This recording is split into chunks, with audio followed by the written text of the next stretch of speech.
We have in front of us, these are the shoes. Congressman, would you please hand me that photograph right there at the top one? Yes. This is Jen's Ice Glimmer. These stacked shoes came off of him.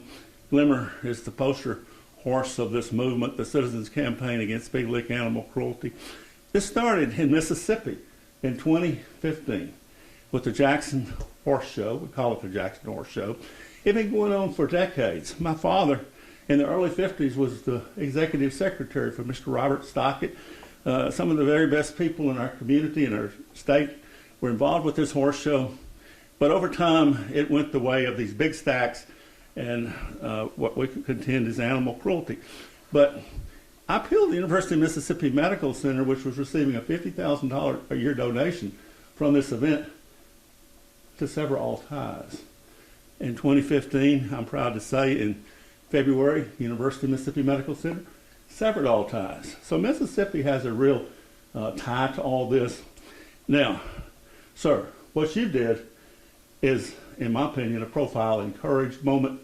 You, on July 25, 2019, there was a bill that came before the Congress. It was called the Tydings Memorial Past Act, and it was to abolish the big lick. To end all this, Congressman Guest has picked up these stacks. They weigh almost 8 pounds, not counting the chains. These are the scarred feet of Jen's Ice Glimmer when he was taken to auction. We were able to rescue him and then let him tell his story to the world. Congressman, I've talked too much, but I'm so happy today to present you with the Profile and Courage Award from the Citizens Campaign Against Big Lick Animal Cruelty. It's a grassroots citizens-based movement, and you've just made me, Mississippi, proud and all of us proud. Sir, would you like to say something to say, please? I just want to say what an honor it is to work with this organization. You talked a little bit about the history. In 2015, this organization was born to try to stop what ultimately Congress was able to get legislation through in 2019.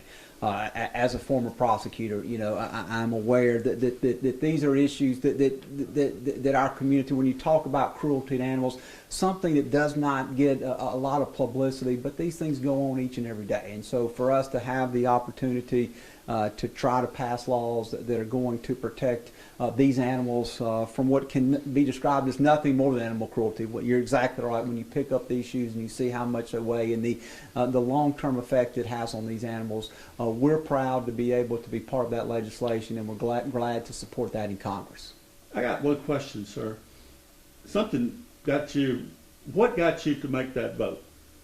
Well, again, you know, I had seen animal cruelty cases not involving horses, but involving other animals during my days in the prosecutor's office, and so I was aware of this. We prosecuted several dog fighting cases. We prosecuted an individual who was killing cats in one of our local communities.